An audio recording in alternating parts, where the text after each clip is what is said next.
അന്വേഷണ സംഘത്തെ അതിസാഹസികമായി പിടികൂടി പന്തളം പോലീസ്. പ്രതികളായ 4 പേരാണ് പോലീസ് പിടിയിലായത്. മധ്യവയസ്കനെ മർദ്ദിച്ച് സ്കൂട്ടർ തട്ടിയെടുത്തു കടന്നുകളഞ്ഞ കേസിലാണ് ഇപ്പോൾ അറസ്റ്റ്. 100ഓളം CCTV ദൃശ്യങ്ങൾ ശേഖരിച്ച ശേഷമാണ് പോലീസ് ഇവരിലേക്ക് എത്തിയത്. പിടിയിലായവർക്കെതിരെ മുൻപും കേസുകൾ രജിസ്റ്റർ ചെയ്തിട്ടുണ്ട്.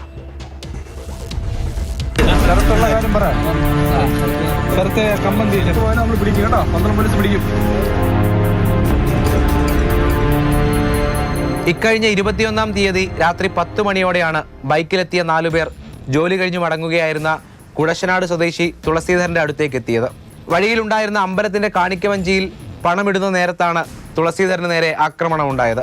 സംഘം മരക്കഷ്ണം കൊണ്ട് മധ്യവയസ്കന്റെ തലയ്ക്ക് അടിച്ചു പരിക്കേൽപ്പിച്ചു. ശേഷം സ്കൂട്ടർ മോഷ്ടിച്ച് കടന്നു കളഞ്ഞു. അതിക്രമത്തെ പറ്റിയുള്ള വാർത്ത ജനങ്ങളുടെ ഉള്ളിൽ പരിഭ്രാന്തി വിതച്ചിരുന്നു. വിഷയത്തിൽ ചടുലമായ നീക്കമാണ് പോലീസിന്റെ ഭാഗത്തു നിന്നുണ്ടായത്. 100ഓളം CCTV ദൃശ്യങ്ങൾ ശേഖരിച്ച ശേഷമാണ് പോലീസ് പ്രതികളിലേക്ക് എത്തിയത്.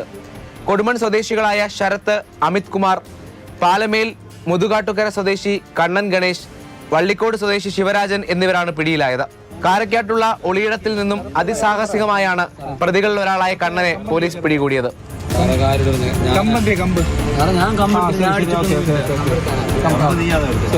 പോലീസിനെ ആക്രമിച്ച് രക്ഷപ്പെടാൻ ശ്രമിച്ച പ്രതിയെ അന്വേഷണ സംഘം കീഴ്പ്പെടുത്തി. ഇടത്തിട്ട ചക്കാലമുക്കിന് സമീപത്തെ കുറ്റിക്കാട്ടിൽ നിന്നും സ്കൂട്ടറും കണ്ടെടുത്തു.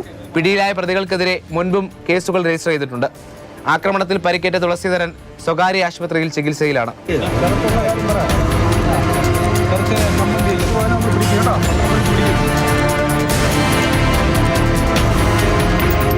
മാതൃഭൂമി ന്യൂസ്, പത്തനംതിട്ട.